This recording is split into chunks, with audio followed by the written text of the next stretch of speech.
মাংস খেতে খেতে ভালো না লাগলে তখন আমি এই সবজিটা করি, অনেক মজা হয়। আর তাছাড়া গরমের জন্য অনেক ভালো একটি সবজি। তার জন্য নিয়ে নিয়েছিলাম আমি অল্প কিছু ডাল, মুগের ডাল, আর কেটে নিয়েছি লাউ। লাউটা কেটে সুন্দর করে ধুয়ে রেখেছিলাম। আমার ডালটাও সেদ্ধ হয়ে গেছে। ডালটা সিদ্ধ করে ডালের মধ্যে আমি লাউগুলো দিয়ে দিয়েছি, কাঁচামরিচ দিয়ে দিয়েছি।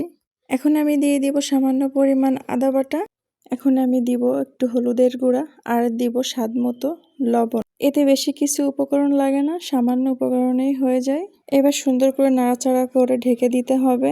এর মধ্যে আমি মুগের ডালটা ইউজ করেছি, আপনাদের যে ডাল ভালো লাগে সেটাই ব্যবহার করতে পারেন, কোনো সমস্যা নাই। আর এই গরমে লাউয়ের তরকারি তো শরীরটাকে অনেক ঠান্ডা রাখে, সতেজ রাখে। আমার অনেক ভালো লাগে গরমে এই লাউয়ের এইভাবে এই তরকারিটা খেতে।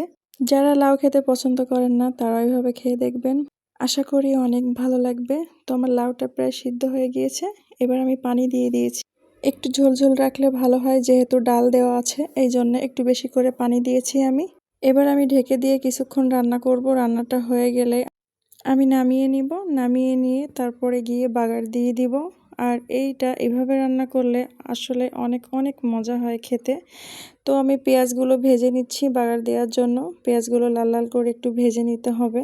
তো দেখুন আমার পেঁয়াজগুলো প্রায় ভাজা হয়ে গিয়েছে। আর এর মধ্যে আমি দিয়ে দিচ্ছি একটু গোটা জিরা।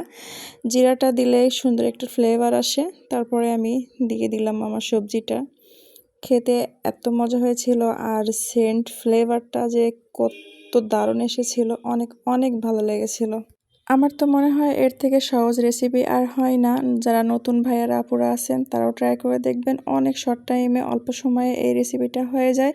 আর গরম ভাতের সাথে, রুটি পরোটার সাথেও খেতে অসাধারণ লাগে, অসম্ভব মজা লাগে। একবার হলেও ট্রাই করে দেখবেন, খুবই মজা হয় খেতে।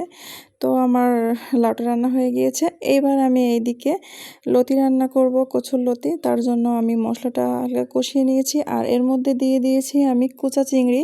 কুচা চিংড়িটা একসাথে দিয়ে সুন্দর করে মশলার মধ্যে ভেজে নিচ্ছি। তারপরে দিয়ে দিলাম আমি লিকুইড দুধ। দুধটা দিয়ে আমার মশলাটা আরও সুন্দর করে কষিয়ে নিব। তো আমার মশলাটা কষানো হয়ে গিয়েছে। এবার আমি এর মধ্যে দিয়ে দিচ্ছি লতিগুলো। লতিগুলো দিয়ে আবার সুন্দর করে কষিয়ে নিতে হবে। এইভাবে লতি রান্না করলে খেতে এত মজা হয়, আসলে গরম ভাতের সাথে। আমি জানি লতি সবাই এভাবে রান্না করতেও পারে, খেতেও অনেকেও পছন্দ করে, এটা বলার কিছু নাই। তারপরও একবার এভাবে ট্রাই করে দেখবেন, দুধ দিয়ে অনেক মজা হয় খেতে। তো লতিটা আমার কষানো হয়ে গিয়েছে, আমি পানি দিয়ে দিয়েছি। বেশি পানি দেওয়া যাবে না, যেহেতু লতি একটু নরম টাইপের, এই জন্য অল্প পানি দিয়ে এটাকে ঢেকে দিলে এমনিতেই সিদ্ধ হয়ে যাবে। তো তার জন্য আমি অল্প পানি দিয়েছি। দেখুন পানিটা অনেক শুকিয়ে গিয়েছে। তো এটাকে ঢেকে দিয়েছি, আমি কিছুক্ষণ ঢেকে রান্না করব। তো আমার লতিটা প্রায় রেডি হয়ে গিয়েছে। কত সুন্দর একটি কালার এসেছে আর এত সুন্দর একটি ফ্লেভার আসছে, দেখতে অনেক লোভনীয় হয়েছে। এর সাথে যদি একটু এক চির লেবু নিয়ে খাওয়া হয়, উফ, তাহলে তো কথাই নাই। তো আজকে এই পর্যন্ত, সবাই ভালো থাকবেন। আল্লাহ হাফেজ।